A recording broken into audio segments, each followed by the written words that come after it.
It's Edge Radio Australia. Welcome to the Genius Zone. Guess who is beside me? Our local genius. Not even imported, okay? I think you're made here, yeah? In Australia. In Australia, from imported ingredients. We'll just put it that way, right? Yes, okay. With a little bit of exotica. Of course. I've always been that. I mean, with those pants on, and I don't know if our audience can see those pants, but the world should see those pants, really, honestly. They are something else. Hey, Jerry, lovely to have you here. Obviously, we're here for the Genius Zone. You are our local genius, and I think you've actually brought someone in here today. I cannot wait for today. Today it could be, we talk about areas of genius. This could be my area of anti-genius, right? Yes. Because as far as toxic stuff, bring it to me. That's how I kind of work. Mm-hmm. So let's jump into the old introductions. Yeah, well, you're going to be very keen to know that this lady is a parole officer from way back, and a coach, transformational coach, who really has come up with something that is completely incredible. And I did a podcast with her and we talked about the wheel of power. And so when you're putting all this incredible information, the background that you've had in seeing all walks of life, to a background of people that obviously are disempowered, hurt, and going through really, really hard stuff in their lives, and putting together NLP, EFT, somatics. You've got Carly Evans. So hello, Carly. Thank you for the introduction. Yes. It was lengthy. I'll tell you what, enough detail in that introduction. I don't think we need to do a show. We're done. Right? That's it, we're done. Yeah, mic drop on today's Jager Bombs. That's right. Well, look, the pub is just down the road. Trust me, we're ready to go. Carly, great to see you. And we had a conversation before we've gone on air, and oh man, this is so my subject. And I think that you've got a very unique insight, because yes, you've seen people at their lowest, right? With being involved in the parole system, you've seen people who are going through things that often will be related to their childhood, or they're paying for that, the price of their upbringing, I guess, in a lot of cases. Other people just bring it on themselves, with a bit of a mixed bag. So we can't always be looking for excuses, but sometimes not an excuse, maybe an explanation of why people do particular things. So yeah, welcome. It's look, I'm just going to sit back and enjoy these questions. Why not? Why not? Because this is going to be, I know that a lot of my community was saying, I want to watch the show. I need to see the podcast. So they're going to love this. Toxic relationships. Now, the Genius Zone is definitely a representation for people who turn their pain into power.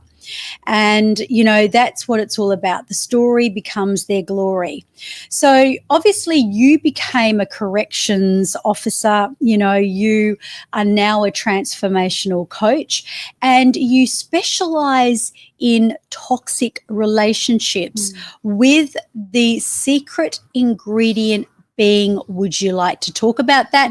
And over to you, Carly. Yeah. So, I discovered the secret ingredient was self-love, or a lack of it, kind of leads to attracting those toxic relationships. So, and I discovered that in a number of different ways, primarily through going through toxic relationships myself.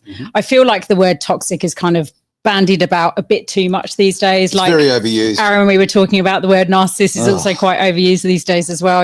Everyone seems to be a narcissist, but lack of self-love is really the root of any kind of problem in life, but especially intimate relationships. And how you do anything is how you do everything, right? So I love that saying. Yeah. The way you do anything is the way you do everything. Oh my gosh, you don't want to know how I got here today then. That's scary. Yeah. So tell me, when you talk about people, because you say narcissism, and yes, it is a buzzword, but you know about the wheel of power. Was that something in the justice system combined with what you're doing, where people had to discover where they were in their relationships on that wheel of power? And if so, why not talk about that wheel of power? So in 2008, I started as a trainee probation officer in London, in Brixton, which was a really interesting playground to be in. Hence the accent. Yeah. Everyone said to me, don't go to the Stockwell Road office when you qualify. So I put my name down for that office because I like the dark and nasty shit. I'm a big believer in bite off more than you can chew, and chew like 100%. Right? Yeah. It's how you learn, right? So, I mean, I did always used to say I really love a challenge. I've stopped saying that. because when that was my tagline, that's all I manifested into my life. I like to just kind of sit back and have a bit more of a peaceful time these days. But in 2008 was when I did my first domestic violence training. And I just so clearly remember exactly where I was sitting in the room, you know, and they had the PowerPoint screen up on the wall, and they flashed up the Duluth power and control wheel. Duluth in Minnesota was kind of the I don't know if you would call it company, more like an organization that created this power and control wheel. So this is kind of like a model of domestic violence behaviors. Now, when people talk about domestic violence, their brain will go to, but I've never been hit. And physical. And I've never been hit either. That's not a challenge for anyone watching this. I've been hit many times. I feel like the men probably cop it more than the women. And so I was looking at this power and control wheel, and violence is kind of quite a small part actually of this wheel, and on the wheel are all the other behaviors and actions that classify as domestic violence behaviors. And so you'll have things like intimidation, using threats, using children against you. We know all about that one. Just a little bit, coercive control. There's so much on there that when I actually give this to a coaching client now, when we're talking, you know, they'll give me all the information about their relationship, and they won't be calling it abusive, they won't be calling it toxic, they won't be calling it unhealthy even. And then I whip out this wheel and show them, okay, circle on here what you feel like you're experiencing, whether as a perpetrator or as the victim survivor, you know. Do you mean the perpetrator would actually know that they're the perpetrator though? No, they generally put themselves in the role as the victim. Is that right? Yeah. So even 100%. the perpetrator becomes the victim and thinks they're the victim. Have you ever known a perpetrator to actually know that they're a perpetrator? Oh, look, if I could count that as a percentage, I think it would be extremely minimal. Low, My field of expertise in corrections for quite a few years before I left was in family violence, and that was pretty much most of my caseload, and they all thought they were the victim. That's interesting. Shouts out to any old clients I used to work with. Right. I've got look. I want to bring something up that might be a bit of a. It might be. A bit of a stick in the Are we going down a rabbit hole? No, not at all. Let's go down the rabbit hole. Come on. You've mentioned Duluth, come on. right? Yes. Now, most people don't know what Duluth is. Yeah, I was going to say, right? Yes. Most people don't know what it is. And basically, in today's society, in a first world country, the Duluth principle is actually what's used for writing social policy, right? Here's my problem with Duluth, right? Everything's got its positives and negatives. But here's the thing with Duluth. When it was brought out, and the papers were released in the early 80s, about 2 years after the Duluth papers were actually brought out, a woman who was actually one of the primary people who was responsible for putting that out, one of the primary researchers, she actually stated that the Duluth principles were the results were what they were asked to find. The people who paid for the Duluth principles were given the results that they found. So she actually said that, to be frank, the Duluth was a lie. Interesting. Now, I'm not saying the whole thing is a lie, but I think that the fact that social policy in the Western world is written on it is a massive mistake when you've got something that was only 2 years old when it was actually effectively disproved. But no one talks about that, right? So the people who funded it were said the results they wanted, and the woman in charge of it, she gave them what they asked for. That's concerning. And that's the case with so many different types of research as well, isn't it? Who it's funded by, what the interest is it media interest, is it political interest? And that's a whole rabbit hole that we could go down, I suppose. And that's something that I didn't know, so that's really interesting that you shared that. I suppose I've been using that power and control wheel since 2008 with clients, and where I find it really helpful is that it really helps people to see that in scenarios where they haven't actually faced physical abuse, which is obvious, that's really obvious abuse. If you've been hit, punched, strangled, whatever it might be, then it's easy to accept, I suppose, that you've been abused. But where you haven't been, it's the difference between healthy versus unhealthy behaviors. And unhealthy behaviors are quite often abusive practices, so it helps that wheel, that power and control wheel, really helps people to understand acknowledging that there's a lot of this happening in my relationship. Maybe it is abuse. Sure. Maybe it's, at the very least, it's unhealthy. And so if you can just look at unhealthy versus healthy relationships, and if I was in a healthy relationship, would these practices be happening in my relationship? They wouldn't. Does that make sense? Yeah, Exactly. yeah.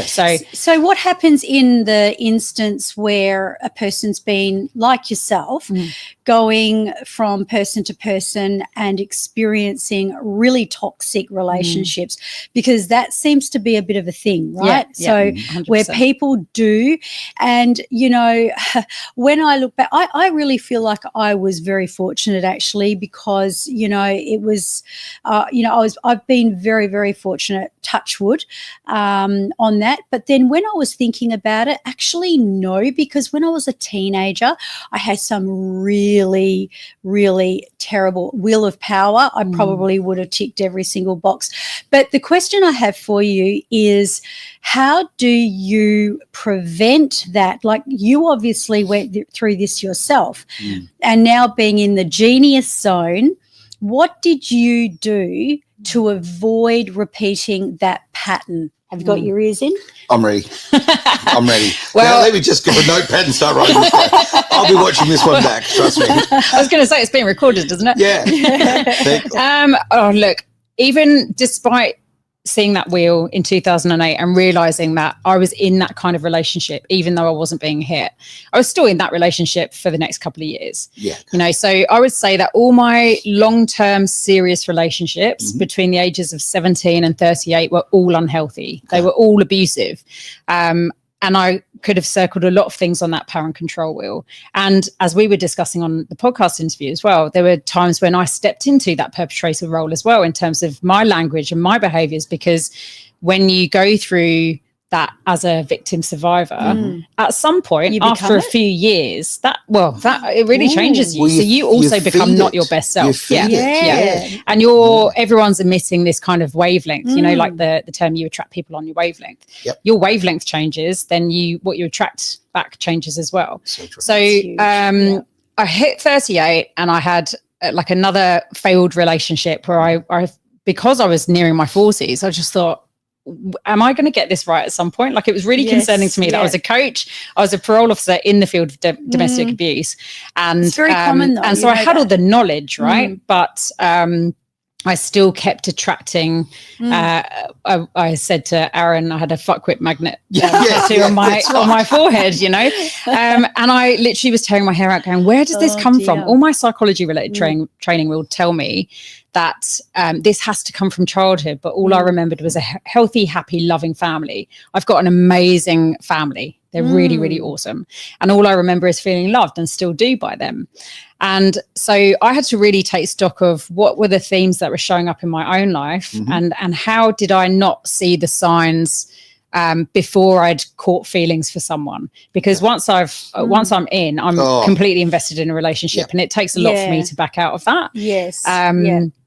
So one of the things that I acknowledged was that I'd caught feelings really early, and I'd gone full steam ahead. Right. And so you're an activist. You fall for the love bombing, right? Which is a part of those toxic relationships. So you fall for the love bombing, you fall in love with someone, and then when you're an empath style, who that's like the yin to a narcissist yang. Oh yeah, absolutely. We are literally polar opposites. Magnets, quite frankly, in a lot of ways. Is that right? Because actually, I think I heard that a true narcissist is quite apathetic. Is that right? Apathetic or empathetic? No, apathetic. Yeah. Like they're the opposite. Yes. Well, they don't actually feel empathy. No, they literally can't. No, and everyone is throwing the word narcissist around, right? Okay, and if you know a true narcissist, the difference is, to me, the defining difference. Yes, the selfish behaviour, this, that, all the stuff, the surface stuff that people talk about. But ultimately, if they don't have empathy, that to me is the big tick that they are a narcissist. Is that right? Yeah. Okay. They just don't. They can fake it, right? And good ones can, but they never actually feel it. And any person who is a genuine, caring person feels empathy, right? So they don't. So if you're missing that, you actually can't. Like they've kind of done a fair bit of research into how, when you're looking at the real the end of the continuum of empathy to narcissism, you kind of end up with psychopaths right at the end. Sociopaths, psychopaths. You know all about that I one? don't know. Yeah, literally. yeah. I've met a few. I've worked with a few. Supervised a few in my time. Well, my TikTok is "So I Married a Sociopath." Really? Yes, he's got a whole show going I married on. a sociopath. Yeah. Lucky me. Yeah. No, been there. It's not fun at all. not. And psychopaths don't have any empathy, and you can't teach that. No. And if you do, if you do teach it as a skill, because like with people on the autism spectrum, they have to learn social cues and how to read human behavior, which is a skill. And if you're not, like, an empath would have that as a natural skill. It's their zone of genius. Yes, because they're almost overzealous, aren't they? They tend to pick up cues. You're managing other people's emotions generally as you're growing up, so you really have to learn it when you're younger. But if you teach that to psychopaths or even sociopaths, then they will use that training essentially to be able to manipulate people in an easier way. So what narcissists will often do at the start of a relationship where they're love bombing you is you will come away feeling, from the first few dates, feeling like you've never felt like this about anyone before. You just feel absolutely incredible. This person really understands you. They get you. They're literally mirroring back everything that you say that you want and need in a partner. And that's because you're giving them all the information that they need, right? Like, you're like NLP. Such an open book. But in a good way. Well, you're writing the script for them, aren't you? Exactly. They will just ask you a few key questions. And actually, if you really were to be an observer of that interview, because that's basically what it is on a date, if you were able to watch that interview, you would see how they basically gave nothing away. They asked you a few open questions, as you would with a coach, as a coach. And then they give you all the information that they need to be able to reflect back to you what your needs are, what your values are, by basically saying that they can deliver that to you. So you've put your order into the universe, kind of not knowing that you've done it, and then they're telling you everything that you need. But if they went on a date with a different person, they would be saying completely different stuff. And that's actually a craft, because, I mean, on a good scale, like when we teach you're an NLP practitioner yourself. So, we talk about rapport. So rapporting is exactly that. Listening, sort of mirroring, a little bit of mirroring without being too over the top. But whatever, especially when it comes into hypnosis, I don't know whether you went as far as hypnosis, but with hypnosis, it's all about that element that you're getting their words, because it's about them. So you're meant to be detached from that person anyway. So there's not a love interest like you're talking about with a person who is obviously, a narcissist, and perhaps pulling in that person and then feeding it back to them. But it's very interesting how they have that craft to be able to do that naturally, almost like they didn't even have to study NLP. They're just really, really good actors. They're really, I'll give credit to them. They're amazing actors. It's scary, isn't it, though? I mean, and then I just don't know how you kind of, like, I've got a really shit memory, but also like it must take a lot of energy to remember all the lies that you tell. Well, this is true. But I mean, as a coach, you know that we write it down. So we have to write it down to feed back to them when we're hypnotizing them exactly what they want. But that's the reason that we use it that way. But, you would know this too. I don't know whether you guys are familiar with Darren Brown. No, but Darren Brown is a comedian in the NLP world. And if you look him up, his name is DERRYN, and he's a trickster, basically. So he goes out on the streets and he practices sleight of mouth, so he can really talk to anyone in the streets and really pull them in, and he can get them to give them their watches, their hats, and then walk off, and then the person thinks, how did I just do that? You've literally just been conned. And and he's an artist at that. And it's interesting because I've had a couple of men come in and say to me, can you teach me that craft? No way. I have, absolutely. Red flag. Just slightly. I should have bought my red flag properly. Because there's a certain way of anchoring them, and there's a certain way of listening to them, and then you can see how you as long as obviously you're coming from a good place. But anyway, let's get back to the subject of obviously the narcissist and the empathy person who are magnetically attracted to each other. other. Yep. And obviously you were the empath in this role, in this story, Mm-hmm. and you were, obviously attracting the narcissist. What did you learn, Carly? Because there was obviously something that, needed to come out of it. And what you learned, God, teach how me. many hours have we got? Yes. Well, I learned that self-love is the key to everything, because when I realized that, I think I kind of got to about 2016 when I really, truly realized that was the missing element. Okay. And I never would have considered myself as someone that had low self-worth, low self-love, low self-esteem, because I'm a happy, confident person. I've got loads of great mates. Yep. Like I don't have any issues with making friendships, keeping friendships. Was raised in a great family, so it wasn't obvious to me at all. But I'm someone that listens to podcasts flat out, and I'm always learning about on stuff. double speed. Yeah, exactly. I used to do that. I'm trying to chill out a bit more now. No Red Bull for me. No. Unless it's in a Jaeger exactly. Get that bottle of Jaeger, we're in business. Yeah. It's going to be 5 o'clock next soon. show. It will be. So there was a couple of podcasts that I listened to that day where I just had those light bulb moments, and I just thought, I think one of them said, the degree to which your business can grow is dependent on the degree to which you grow, or something like it was something along those lines. The ceiling, but there was a couple of different things that happened or that I heard that day, and I just thought self-love is the thing that I've never worked on, because it's never been obvious as a thing to work on. I thought it's got to be missing in me if I keep people pleasing, having shit boundaries. Like I felt like I had nailed a lot of other relationships in my life in terms of not letting people walk over me and that kind of thing. Yeah. Because as an empath, boundaries is one of the biggest things that you've got to learn. But I had not nailed it when it came to intimate partner relationships. And I thought, I keep getting this wrong. There's something in me that keeps attracting people like that to me.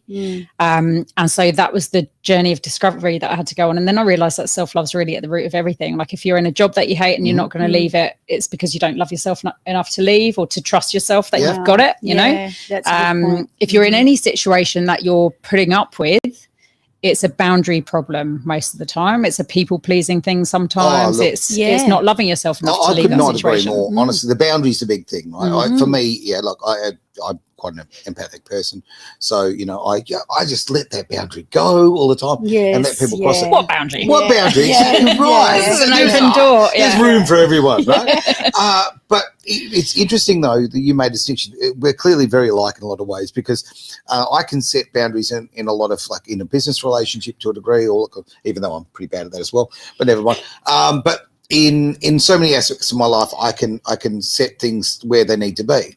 But intimate relationship, I throw it all out the window. But do you think this could be a little bit of equilibrium too? So, where you've got people who are really good with their friends, and they've just got, all these incredible friends, but then they're rubbish when it comes to, their actual love relationships. So what was the work? Because I know that this is some of the questions that came from my community that I'm so sorry that I didn't put up today. But one of them was, what was the antidote that really turned the wheel, no pun intended, for you to go from relationship disaster? Because this person who spoke to me is absolutely going through that at the moment, and she feels like she can't win a trick.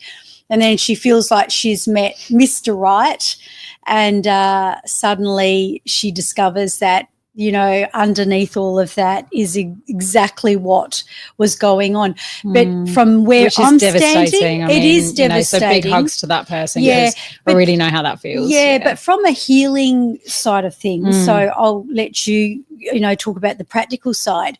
The healing side of things is that she hasn't learnt enough yet, and there's still something that she needs. There's a part of herself, a shadow, our shadow self, because we've all got that shadow and blind spot. Have you heard about the blind spot? I live in it. Sigmund,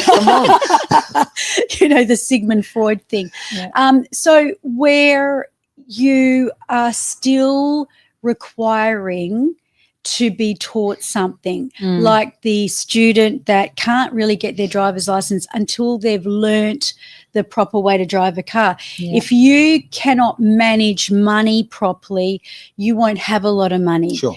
And maybe if you have not learnt the art of managing, I'm just putting it out there, I'm not saying this is true, but if you have not managed the art of relationships, maybe you're not ready for that either. But let's go across to you for your yeah, I mean, you asked me it. this on the podcast interview, what was the one thing? And there's no one thing. That's the problem, right? Oh, there is. It's It's a all show the we things. Yeah, we have a show called The One Thing. really? Actually. Yeah, Okay. 5 o'clock every Wednesday. Don't invite me on that one because, you know, I don't have one thing. I've got multiple They might things. want you, actually.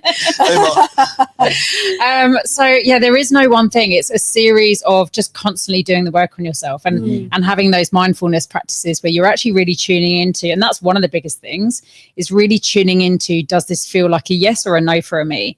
Does it feel like a yes or a no for me? Yeah. But the first step is knowing what feels like a yes. Yeah, I was just knowing about what to feels say like a that. no. Is it a big resounding yes? When you talk about some people might get all their friendships and their, you know, their relationships right with their colleagues and in every single other area except for intimate personal relationships, you're not falling in love with your friends. You're not falling in love with your colleagues. So your heart and your mind are caught up in an intimate partner relationship, which is so different. Is it a boundary thing, right? Because with your friendships, I mean, I've got the same situation. I've got wonderful friends, right? And friends for a long time. And but I know, like, I don't cross that line. Or, you know, maybe too far. I'll probably fall over occasionally. After 5 Jaeger bombs, would you cross the line? After she 3. keeps going on about this. Is she making some subliminal messages? Oh, no, you're coming next week. You're coming back next week. We're going to set things up. We'll be wrapped up in front of us. We'll be away. But what I'm getting at, it's a different boundary, okay, for a friendship. Than it is with the intimate partner. And with the intimate partner, obviously the term intimate, let them all the way in, right? Now, perhaps some of us, we open up way too much and way too early. Too quickly. Yeah. That's one of the biggest issues I see. Yeah. And that was when I hit that point at 38, that was one of the biggest things that I decided to change about myself, was that I didn't want to go full steam ahead too quickly, because then I'm leaving myself open to be trapped again. You know, this is all my doing at the end of the day. I had to accept that's one of the biggest part of it as well, is really accepting that you are the root cause of all those, you know, of all the people that you've attracted. All evil. Well, and that's not to put self-blame. It's about accepting responsibility, not blaming yourself. And it's not about, you know, when you meet people and they do is slag off their ex-partners. Well, we could all do that, couldn't we? But also you were there at the same time. Like, you're 50% of the problem in a lot of ways. So they did whatever they did, but users will use. And if you continue to allow someone to use you, that's a you problem. That's right. So I had to make sure, when I met my fiance, who's incredible, with the most healthy, loving relationship that I honestly had given up ever thinking that I could have in my life at the point that I met him. Just when you gave it up, then it happened. But I was scared, and that's a whole extra bit of coaching, self-coaching that you have to do on yourself, because you can do all this work to unwind the reason that you're attracting these kind of relationships into your life in the first place. You can do all the work to heal from the past relationships that you've had. But it's also, you know, it's just as much work when you meet a healthy partner and you realize that all these panicky feelings come up because you think, I've never experienced this before and I'm not sure what I'm doing, you know? So I meet a healthy partner and noticed all these panicky feelings kept coming up, which can be really confusing if you're like, oh, I'm not sure if I can trust myself anymore because of all these shit relationships that I've had. But sometimes, you know, you get lost in the whole fact of something triggers you. And whether we're talking about love relationships, because I mean, relationships are not my niche specifically, but, you know, it's like the way you do one thing is the way you do everything. That definitely applies in the work that I do with NLP and everything. So, you know, really, if you're, you know, suddenly with the love of your life and you suddenly get this explosive trigger moment, which we do, and these trigger moments can happen in the workplace, it can happen anywhere. Quite often, if we stop and we think about it, we're not reacting or responding directly from that particular situation and that person. We're responding from the person way back when. Years ago. Yeah. So where that it's a trigger, and because our subconscious brain doesn't know the difference between you and you. If it feels the same, Really? it's like, yeah. Because, okay, get this, your logic does. So your conscious mind obviously knows, I'm Terry, you're Aaron, Send the paperwork. This is Carly, However, the subconscious mind goes by energetics and it goes by emotions. So it's got a memory. It's an automation. So it's your brilliance. So it doesn't kind of overthink. Well, it does overthink, but it does it in a different way than our logical brain does. Right. So, naturally in that sense, when we get a trigger, have you ever heard of the Pavlov's dogs? Yes. And then they hear the bell at lunchtime and they start to salivate. I watch my bulldog do that every night. Or the dog that is scared of the bald postman. Sorry, Aaron. Because he got kicked by I'll put it as an old man. He got once kicked. So that was a trigger. It's a different man. It's a different moment. It's a different time. But it's that part of us, it's the GPS the in energy us going, of the pain. Watch out. Yeah. But this is where we've got to convince, actually, you know what? It's okay. It's okay. This is not that person. This is not that occasion. And this is where all the inner child healing takes place, or so to speak, where you're then taking yourself back and you're saying to the younger Aaron, so if this Aaron here of wisdom could go back in time and walk along the timeline back to the sociopath, right? How differently and everything, you do things. and how differently you would actually do things, right? And did you notice I just gave him a little bit of an anchor? And so therefore, now what happens there? You might go, well, how does that work? Like, hang on, your logic's going, well, that's a load of rubbish. That didn't really happen, right? I'm just make-believing, and she's just getting me to walk along a timeline and go back and change some stuff. Yeah. What's that going to do? Subconscious mind doesn't know. Okay. Because the subconscious mind doesn't know time and it doesn't know the difference between fantasy and reality. Yep. So, I'm going to go somewhere weird on this, right? Go on, let's go. I love weird. Okay, Let's weird, do it. right. So I'm currently single. I'm out there, in the old dating world, and I'm meeting women. Hint. It's a minefield. Yeah. Oh, Anybody available? Pick up the phone and call him now, ladies. Trust me. It is an unbelievable minefield. Yeah. But a lot of women that I'm meeting now have this shopping list, right? Mm-hmm. Now, there's good and bad in that from the point of view of like, okay, knowing what you've had before and you don't want to have that again, or knowing what you've had before and the bits that you want again, that's great. But the shopping list is extremely off-putting, right? Well, they shouldn't be pulling it out on a date. But you can tell, though. You can they tell. have it suddenly on their phone and they're reading it away. Tick, tick. Red flag this, red flag that. It's such an interesting thing for me. So for me, okay, so my last partner who, I actually ended the relationship, and an absolutely wonderful girl, right? But why did I start a relationship with her? Because the fundamental reason was, oh my God, she's actually genuinely loyal, right?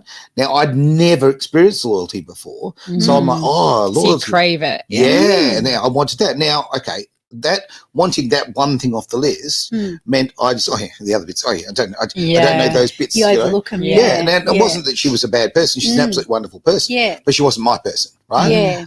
And I had to say. Good that you said that. Yeah, well, it's true. It's true. She wasn't your lobster. Not my lobster, yes. Not your lobster. Yes. Lobster. People are thinking, what are you on about?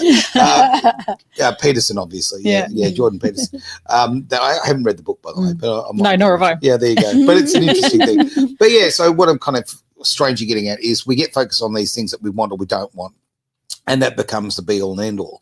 So when you're looking for somebody new or you're not looking, you're just living and people how do you set up those boundaries to filter through the people who suit and don't suit? Well, filter is a great word for it because we're programming with those lists. Yeah. You're programming your reticular activating system in your brain to filter in and out all the bits of information that are important to you, right? So if and this is a real classic example of this. If you buy a car, suddenly you see that car everywhere on the road. Yeah. And it's not because that car is suddenly on the road and Just it wasn't there before. It's that now it's important to you. So because you've programmed your reticular activating system in your brain because you've just bought that car. Yep. So say if you bought that yellow ute over there and then suddenly you see, actually you probably wouldn't see lots of those cars on the road. It's a Kill Bill poster. Yeah. But you suddenly see that car on the road everywhere because that's what you're paying attention to at the time. So I'm a big fan of lists, but you also have to still live your life, right? Yeah. Like it's important. And this is all law of attraction stuff as well. And, which is also important to know where you're going. So if you, I had quite a few lists, which I refined massively over the years, by the way, with every next failed relationship. She's got a PowerPoint presentation going on. By the time I met Cam, it was literally a 2 pages, very, very fussy sides of A4 paper. It was long. He must be a great guy. He's amazing. To get through 2 pages. Literally, he ticks every single thing on the list. Wow. It was quite mental, actually. But I'm always a fan of saying this or something better. Like there's going to be all these things that you don't know about what you like or don't like in a person. But you have to think about all your prior experiences, I'm going to call them, and think, what did I like about them? What didn't I like about them? And you think, if I didn't like those things, what do I want instead? Yep. And values are really, really important to think about because you might meet all the criteria on your shopping list. Sure. But if you've neglected to include values on your shopping list or on your wish list, I prefer to call it, then that person, you might really value freedom and they might really value family and being like chaining their partner down. Sure. That's framed in a negative way. My ex, she literally had a GPS tracker on me. Really? Oh dear. Are you sure you weren't on home detention? Because it sounds a bit like that. We'll talk about that later. I didn't supervise you before, did I? We've met before. I just had this vision, right, of you as you were talking about PowerPoints and everything, and the value system is just like that is the thing. I feel that's the biggest thing.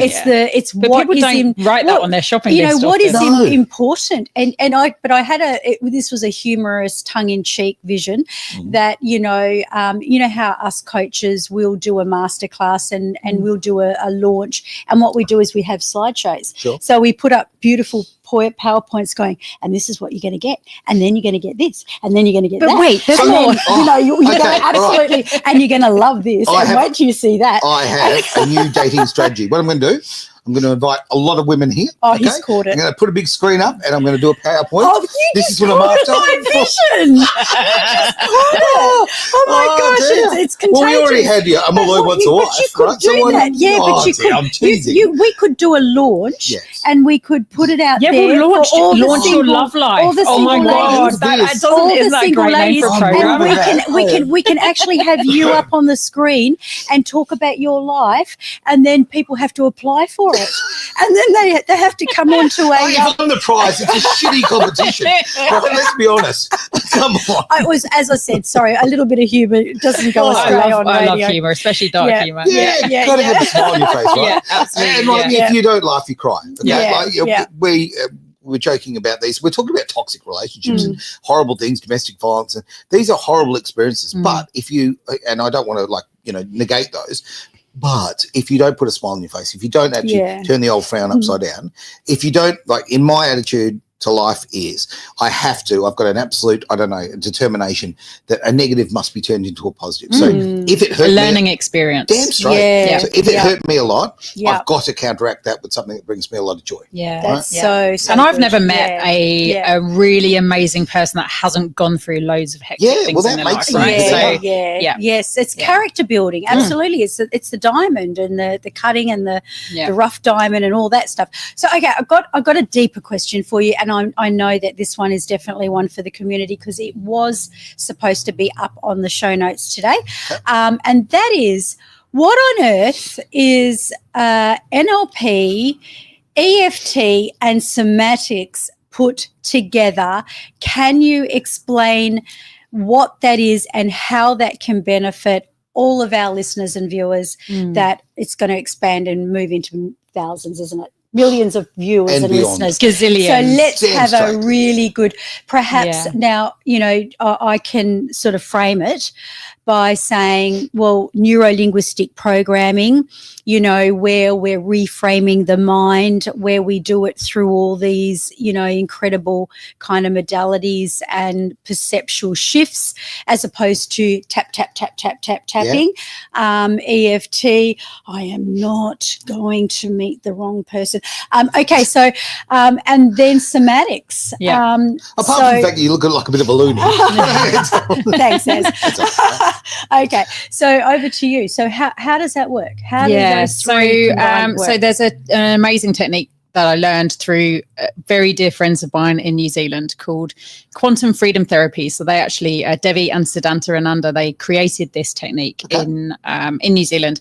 And this is like, if you know about EFT, emotional freedom technique, which is tapping. So what you were just doing there, Terry, tapping, you're essentially, and psychologists are trained in this, right? Like I'm trained in EFT, and you tap on various acupressure points around the face and the body while you repeat statements that you believe to be true, essentially. And what that is designed for is to move yourself away from things that you don't want. And or towards things that you do want. So you can use tapping for releasing negative emotions like anxiety, insomnia, for example, or releasing emotional pain, anything like that. But you can also use it to manifest stuff, right? So I've used EFT to manifest $20,000 for a house deposit, which was really good fun. Yeah. We'll do the modality after. Yeah, we'll do that for sure. So quantum freedom therapy, or QFT, is like EFT on steroids. So it combines neuro-linguistic programming techniques. So you're really tuning into what is the primary negative emotion that you're experiencing within you in that moment of time. And you really kind of go into like where it's located in your body, what it looks like, what it feels like, what it all the different senses around it. Dark Vader. He's on the cup, ready to go. Look at that. So you really tune into that. And then the idea is that you tap through that. So you're tapping, when you're tapping to neutralize negative emotions generally. So you tap until you feel more neutral about that thing. And then you might do a couple of rounds of tapping. So if I'm helping someone tap through anger, for example, anger is always the tip of the iceberg. It's never the actual emotion that's underneath that. Like, so that's a good point. Tap through, so anger is if you imagine an iceberg and it is the tip that's just showing, anger is the tip, but all this other stuff is underneath. So often I was coaching a client this morning and we tapped through anger, and underneath that was disappointment. Often there's sadness underneath. Sadness, frustration. They might not really be angry. They might just be really frustrated, but it comes out as irritability and anger. So you tap through all of that, you neutralize it, then you take people through a process of guided visualization or imagery where they're releasing those negative emotions, and it literally kind of falls off a cliff. Which is awesome. The first time I got taken through this process, I actually saw this. You kind of use a technique where you release all your kind of fears and concerns in a box in a boat, and this boat goes over really cool. Over the horizon. You wave goodbye to everyone. It's really cool, yeah. But I actually saw my boat explode like a Viking funeral. Really? Like, that's so good. Burn, baby, burn. And then you take them through a little bit of a hypnotic induction, and you just really get them to expand their whole entire being, and they become light energy essentially. So you kind of remove the darkness that's there, and you see people walk in and they may be full of all kinds of negative emotions, grief, guilt, betrayal, shame, all these kind of things, and they walk out an hour later like a whole new person. It's quite incredible. Empowered. I did a little visualization there, and about the boat, right? And you know what happened to my boat? It sunk. No. Like the Titanic. Almost. All these shopping lists. Was it just full of shopping lists and it just was too heavy? It just sunk. No, you know what? Honestly, it ended up being the Truman Show. I ran into the scenery at the end, like. Oh God! How would you unpack that? I know. As you're talking, I think, oh my God, I'm a mess. I'm a mess. And then clean language. You've got a fake lake. And then what? And then what? I'm living in a TV show. That's where you have to climb out and climb up the rock and get over the other side. Oh my God! You've created all kinds of challenges for yourself there. I really have, haven't I? I can't make life easy. That actually says a lot, doesn't it? Yeah. Because we can actually tell. That's a really big thing. Yeah, you saying that, you really put yourself in the hot. Let's turn this into a counselling session for you, Aaron. I know. Sure, number two. But we know how to actually step out of that. So with regards to the quantum, I love the quantum because the quantum is, like quantum jumping. It means that you're doing something very fast. So if I was talking to my sister last night and saying if people jump to the end of the scenario, so if you're really nervous about something or you're doing something, the best thing to do is to go to the end of the scenario as if it's already finished and then play it out as if how it's going to be, like how you're going to feel in the most optimum way. And what did you do to get there? And then you integrate it, you sort of reverse engineer it. So what would you say to all these poor suckers? I'm just joking because I've been one before. I'm also a poor sucker. We all suck.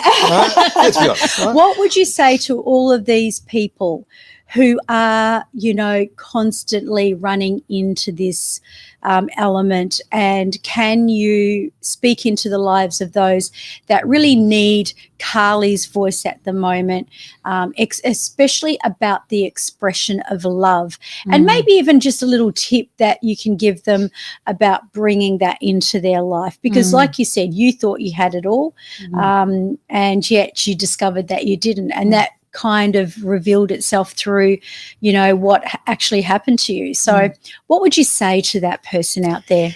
I would say that work on self-love as a priority. If you're running into any issues in your life that keep repeating as patterns, really do those deep dives to find out where those patterns come from. And sometimes they're not obvious. Things like kinesiology are amazing techniques for that, because if something if you've taken on the energy of something when you were not even born yet, when you were in utero, something happened to your mum or happened to your dad or happened to your family environment that wasn't actually done to you.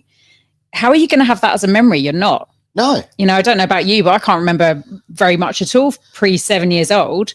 So there's a bunch of stuff that can happen to you as a kid that you don't have any conscious awareness of. Agreed. So open your mind to techniques that might seem woo-woo and out there, but that might help you find some answers, I suppose, for why you keep repeating those patterns in your life. Because knowledge is power, but it's not really unless you do something with it. Action So is power, yeah, exactly. Yeah. So do the work to find out where those patterns originated, but also do the self-love work to help you get there too. Because the more you love yourself in a non-egotistical way, I'm not talking about, I love myself. It's like love yourself. Actually, this is a great question that people can ask themselves. Right. I can see you're like hanging on the edge of your seat, Aaron. I'm waiting for this. I'm leaning forward. Here we go. And this might help stop you from living in the Truman Show, right? Yeah. If you 100% ask yourself this question: if I 100% loved, honored, trusted, and respected myself, what would I be doing differently? How would my life be different right now? Would I still have been in a relationship with that person? Like I don't know that there's relationships that maybe I still would have become involved in, but I would have left way sooner than I did at the first red flag. Actually, I would have paid attention to the red flags as they happened, not completely ignore them because I was, in love and blind. So who would be in your life? Who wouldn't be in your life? Would you still do the same job? Would you live in the same house? Would you live in the same country? Like that's one massive question that you can ask yourself that often people don't even need to answer. Okay. So we can bullshit our way through lots of different answers to questions that we're asked. And trust me, I saw lots of this in my role as a corrections officer, but also in coaching as well. You kind of, people will skirt around responses and they'll minimize things. They'll justify things. They'll give reasons why they're in the situation that they're in. But then when you ask that question, if you 100% loved, honored, trusted, and respected yourself, what would you be doing differently? Jeepers. They literally don't even need to answer that question because they know if they were being their best self, they wouldn't stay in that shitty relationship. They wouldn't be behaving in that way. They would take action and start their business instead of talking about the fact that they don't have any time in their day. They would do whatever the thing was that was moving them towards their goals, instead of complaining that life was the way it was for them. Yeah. That's Wow. On that amazing. bombshell, we can end the show. Absolutely. But straight out, you've got to come back. Okay. Sure, I'm we up for have it. just started. I think we've just Absolutely. we've cracked open a Pandora's box in this one. Yeah. We're crossing over in so many of our shows right now. It's unbelievable. But no, I think that what you've brought is incredibly valuable. I think we should go further on that. Yeah. Awesome. Yeah. Fantastic. Jerry, you bring some damn good guests in. Oh, thank you. You should do this again. Yeah, it's like-minded attracts a like-minded. Oh, I've heard this story. Why, absolutely. Hey, thanks for being part of the show. It is always wonderful to have our local genius here. And look, we even, as I say, brought in another genius. And find the genius in yourself. That's probably the best thing I could advise. Touche. Thank you for being part of the Genius Zone here on Edge Radio Australia.